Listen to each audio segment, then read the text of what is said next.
आप देख रहे हैं राजीव टाइम्स। आइए रुक करते हैं इवनिंग बुलेटिन की ओर।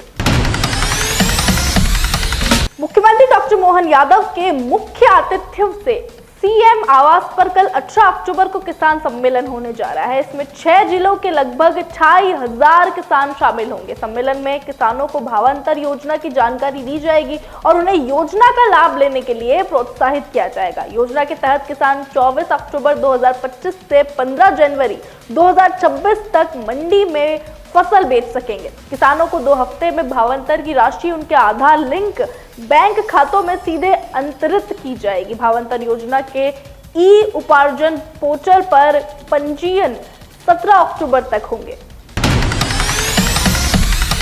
कर्नाटक में राष्ट्रीय स्वयंसेवक संघ की गतिविधियों पर प्रतिबंध लगने के बाद अब सियासी गलियारों में भी हलचल मची हुई है। तो वहीं भाजपा के प्रदेश प्रवक्ता सत्येंद्र जैन ने भी अपना बयान जारी किया है। उन्होंने राष्ट्रीय स्वयंसेवक संघ के बारे में बताया कि स्वयंसेवक संघ पूरे विश्व में अपनी पहचान बना चुका है। स्वयंसेवक संघ भारत के हर नागरिक के बीच अपनी उपस्थिति दर्ज कराता है। आज भारत का इतिहास, भारत की संस्कृति को सहेज कर रखने का प्रयास किसी ने किया है तो वो ही राष्ट्रीय स्वयंसेवक संघ है। उन्होंने कहा, कांग्रेस की नजर में हमेशा राष्ट्रीय स्वयंसेवक संघ परेशानी का कारण बना रहता है। उसकी जनहितैषी गतिविधियों पर प्रतिबंध लगाने की कोशिश की जाती है। अगर कांग्रेस में दम हो तो संघ की गतिविधियों को रोक कर बताए। देखिए, कांग्रेस और कांग्रेस का जो इकोसिस्टम है सदैव भारतीय परंपराओं को, भारतीय चिंतन दर्शन को झुठलाता है, असत्य सिद्ध करने का कोशिश प्रयास करता है। और राष्ट्रीय स्वयंसेवक संघ जीता जागता भारतीय सभ्यता संस्कृति का स्मारक है, उन मूल्यों को बढ़ाने वाला एक संस्था है। और निसंदेह जो कांग्रेस की तुष्टीकरण की विषबेल को पुष्पित पल्लवित करने की एक प्रत्याशा है। और लेकिन कांग्रेस की भुजाओं में सामर्थ्य नहीं है। आज भारत के अंदर न्यायालय है, सर्वोच्च न्यायालय है, न्यायिक व्यवस्था है, हर संस्था को काम करने का अधिकार होता है। और जिस प्रकार से कांग्रेस ने सदैव संघ का और भारतीय सभ्यता संस्कृति का अपमान किया है और लेकिन राष्ट्रीय स्वयंसेवक संघ ने 3 बार उनके ऊपर जो प्रतिबंध लगा था उसको उन्होंने न्यायालय में गए। न्यायालय में जाने के बाद उनको विजयश्री मिली और कांग्रेस समर्थित इकोसिस्टम तो मुंह ताकते रह गए कि ये क्या हुआ। निसंदेह ये जो प्रयास है, अभी भी मैं ये कहूँगा कि तुष्टीकरण की विषबेल को बोना चाहती है कांग्रेस मुसलमानों को खुश करना चाहती है।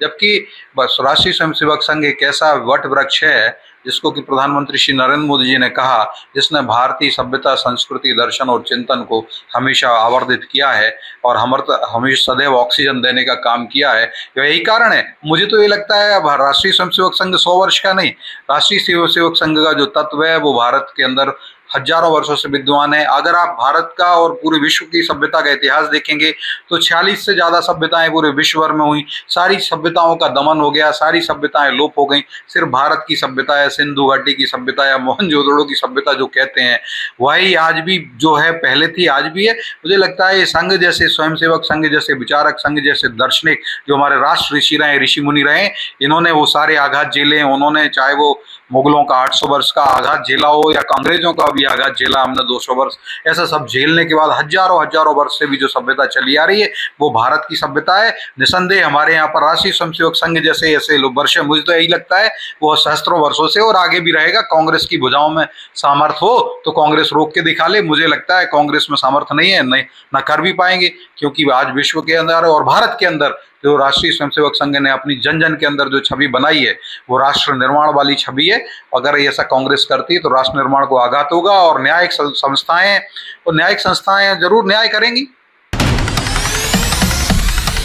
भोपाल के चिचली बिरागढ़ के पास आज सुबह दर्दनाक सड़क हादसा हो गया जिससे एक युवक की मौत हो गई। डिवाइडर से कार टकराने से हुए इस बड़े हादसे में युवक कार में ही फंस गया, जिसे कार की गेट को काट कर निकाला गया। इलाज के दौरान हमीदिया अस्पताल में उसकी मौत हो गई। मामले की जांच में पुलिस जुटी हुई है।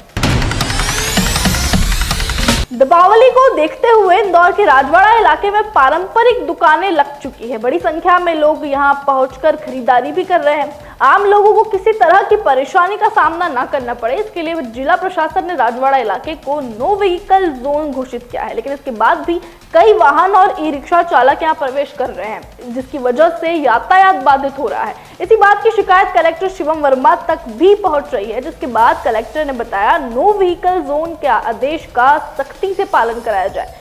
इसके लिए यातायात विभाग को भी निर्देश दिए जाएंगे। अगर कोई यात्री वाहन नियमों का उल्लंघन करेगा तो उसका वाहन भी जब्त किया जाएगा। बता दें, इसके पहले भी प्रशासन द्वारा कई बार राजवाड़ा इलाके को नो व्हीकल जोन घोषित किया जा चुका है, लेकिन ई रिक्शा चालक हमेशा से प्रशासन के आदेश को ठेंगा बताते हुए नजर आए हैं। नहीं, देखिए, जो नो व्हीकल जोन पहले भी राजवाड़ा को घोषित किया गया है और इसका बस कड़ाई से पालन हो, इसके लिए हम लोग सुनिश्चित कर रहे हैं और पुलिस के साथ मिलकर इसमें प्रशासन लगा हुआ है और हम लोग ये प्रयास कर रहे हैं कि त्यौहार के इस टाइम पे भी जो यातायात है शहर का वो बेहतर रहे। ये रिक्शा भी वहाँ अभी भी खड़ी हो रही है सर, तो नहीं, इसको हम लोग इफेक्टिवली इन्फोर्स कराएंगे। इसके लिए ट्रैफिक पुलिस से बात भी हो रही है निरंतर और उनको ये बात बताई भी गई, निर्देशित भी किया गया कि इसको ठीक से देखें और इसका वायलेशन ना हो, ताकि जो सुगमता है त्यौहार के सीजन में वो भी बनी रहे। थर्ड जेंडर के लिए मध्य प्रदेश सरकार एक बड़ी खुशखबरी लेकर आई है। जब पुलिस महकमे में थर्ड जेंडर की भर्तियां होंगी, पुलिस विभाग इसके लिए तैयारियों में लगा है। इसी बात को लेकर उच्च शिक्षा मंत्री इंदर सिंह परमार ने कहा कि जिसमें योग्यता है उसे उसी आधार पर लाभ मिलना चाहिए। हमारे संविधान से सभी के लिए बराबर स्थान है। इसको किस तरह से देखते हैं, जो सरकार से जुड़ा हुआ विषय है? अच्छा है, सभी वर्गों को उनका योग्यता है तो सबको लाभ मिलना चाहिए। अपने यहाँ कोई भेदभाव नहीं है, संविधान में